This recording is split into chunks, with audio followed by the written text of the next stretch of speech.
última película de Terrence Malick comienza con una frase en off sobre el negro pronunciada por el Frank Jägerstätter al que da cuerpo y voz August Diehl, We lived above the clouds. a la que el director responde en imágenes de forma contundente.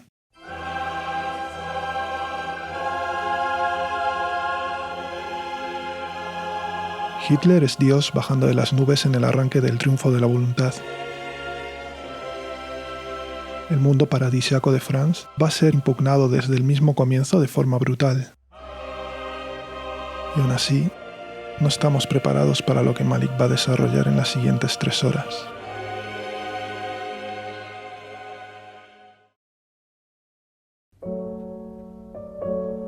Decía Jonathan Rosenbaum, tras ver El Nuevo Mundo, que era la primera vez que entendía a los escépticos con el cine del Tejano, pues su idea de ver una obra sobre los fundamentos de los Estados Unidos se topó con la disertación de Malick sobre El Paraíso Perdido. En verdad, el cineasta no engañaba a nadie. Su obra trataba, efectivamente, sobre un mundo nuevo, uno moderno, lleno de pretensiones totalitarias desde el avance tecnológico, que destroza nuestra capacidad para dialogar con la naturaleza de la Tierra que nos ha sido regalada. Así, los amplios terrenos verdes, donde la vida y la muerte dialogan con soltura, devienen en un pequeño lodazal, donde el duelo y la religión ya no tienen cabida. I suppose I must be happy. What's happened to our country? Esta transformación del lugar fértil, donde la vida fluye, en estéril, vuelve a estar presente en Vida Oculta en la forma del pueblo de St. Radegun.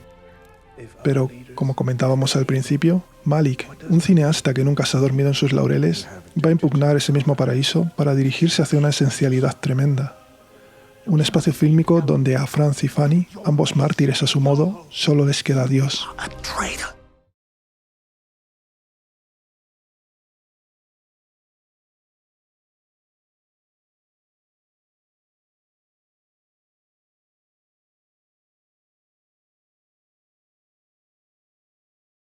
Remember the day when we first met? Se quejaba Richard Brody en The New Yorker sobre la actitud de Malick respecto a la historia, pues el film, situado en 1940, obvia el ascenso de Hitler en el 33 y la anexión de Austria al régimen en el 38. Pero si sabemos que el matrimonio Jägerstätter constituyó el único voto en contra del Anschluss en St. Radegun, si la cita de George Eliot que cierra el film apela directamente a los hechos nunca recogidos por la historia, y si los protagonistas creen vivir en las nubes, más allá de lo terrenal dentro de un film que es puro flujo de conciencia, ¿tiene sentido analizarlo como un trabajo histórico? Vida Oculta es una mala película histórica, como lo era El Nuevo Mundo. How simple life was then.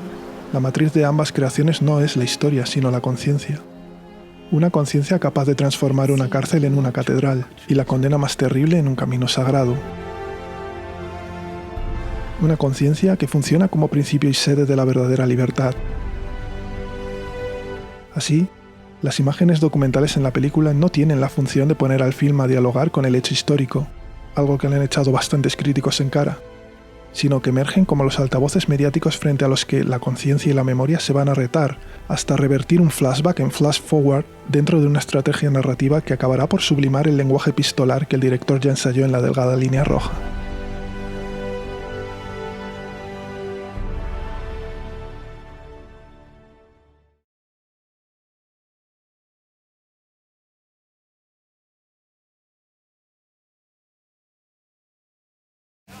Father, they call me up. I can't serve.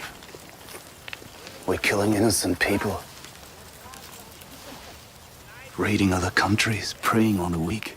Estamos ante una obra donde el protagonista no se revela con B, sino con V. Soldiers, the doers. Su sencillez transformadora, que cambiará para siempre a la gente de St. Radegun, es de una fuerza que ningún hombre poderoso sobre la tierra puede igualar. Against the invaders. Have you spoken with anyone else? Su actitud es la de un loco o un idiota, sobre todo desde la revelación que tiene lugar en él dentro del patio de la cárcel. Es un instante mínimo, nada subrayado, donde Franz le explica a su mujer que nunca había entendido el significado del dolor ajeno hasta que no lo había experimentado por él mismo. Franz es marido, padre y finalmente mártir. Si pasó de largo de la figura de Cristo en los primeros compases de la película, acaba regresando a esa imagen hasta ser su reflejo. Qué conmovedora es esa escena en la que durante la lectura de una carta, Fanny le escribe a su marido que sus hijas le echan de menos según abrazan un cordero. Cordero de Dios que asume su destino con felicidad, que deja todos los elementos de la puesta en escena de lado, obligándonos como espectadores a forjar nuevas herramientas para analizar un film único en su especie. La propuesta es de una radicalidad brutal. No en vano destroza de un plumazo la relevancia de los elementos que deben dialogar con el protagonista. De los nazis a la bella vida rural, pasando por la familia o el matrimonio, todo queda atrás para un Franz Jägerstätter al que nadie le puede quitar la vida, pues ya la ha entregado. Malick sabe que solo la verdad nos hará libres, y que ésta viene de un hombre presente.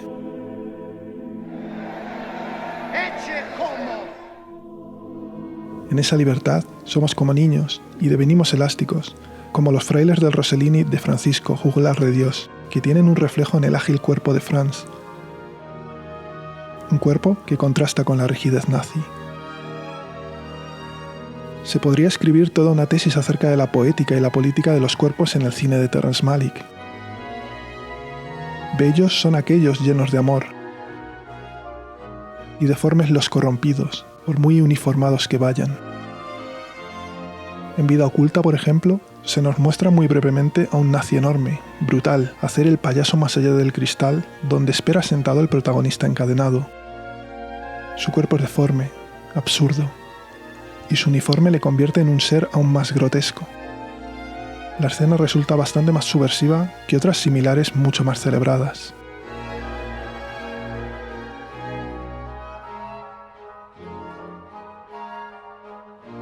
Hacia dónde se dirige Malick es difícil de saber, porque es imprevisible. Por eso toda su carrera resulta apasionante.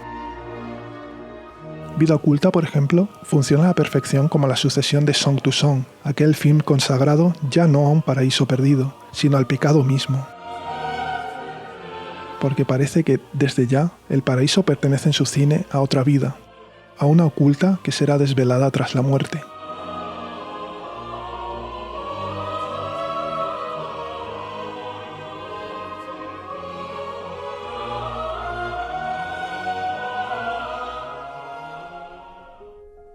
Como coda, me gustaría aclarar algo que se ha dicho con frecuencia sobre el film de Malick en diversos ámbitos cinematográficos de mayor o menor importancia.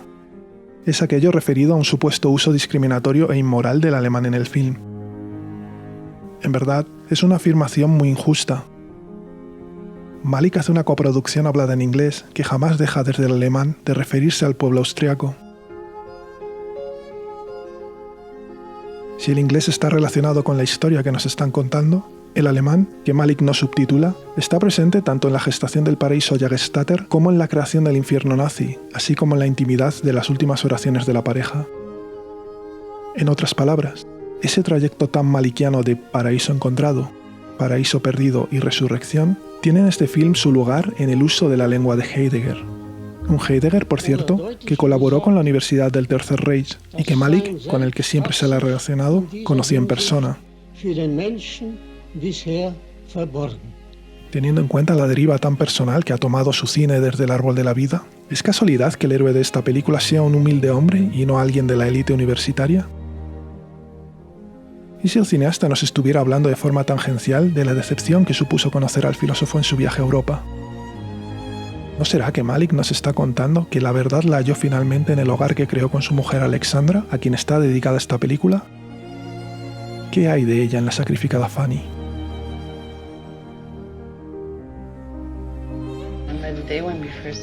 No creo que sea cosa nuestra responder a estas últimas preguntas, pero sí ser lo suficientemente serios como para tratar de entender lo que un autor con mayúsculas pretende hacer en una obra donde la inocencia es siempre glorificada, pero nunca la estupidez.